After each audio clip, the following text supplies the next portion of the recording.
La France n'a pas perdu le désert. C'est le Sahel qui a décidé de se débarrasser d'elle. Nous sommes au cœur du Sahel, une région énorme. Mali, Burkina, Niger. Jeune, pauvre, instable, et pourtant plein de richesses. Or, uranium, pétrole. Et une menace qui brûle depuis 20 ans. Pendant longtemps, Paris se voit comme un rempart. Barkhane, base, coopérant. Sur le papier, protection. Dans la rue, présence encombrante, une influence d'hier, et une question qui flotte, ils viennent t'aider ou récupérer? Parce que derrière les discours, tout le monde le sait. L'uranium du Niger, les réseaux, les alliances.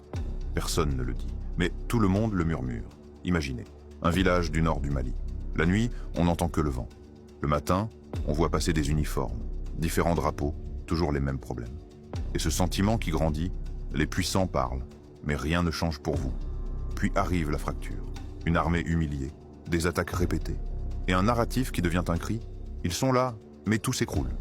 2020, à Bamako, les militaires s'emparent du pouvoir et désignent une cible nette, la France, accusée d'étouffer la souveraineté, d'influencer les dirigeants, de jouer sur deux tableaux.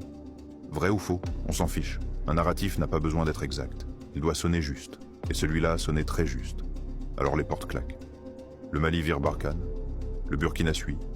Le Niger ferme les bases. 3 pays, 3 ruptures. 50 ans balayés en 3 décisions. Et dans ce vide, une autre silhouette avance. Calme, rapide, sans discours.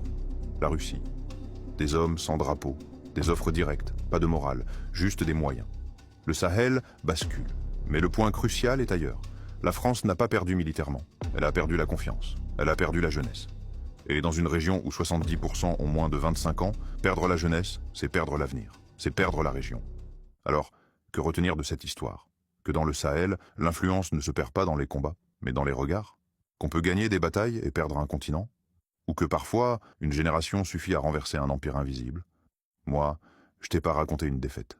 Je t'ai montré comment un continent change de camp, quand on ne l'écoute plus.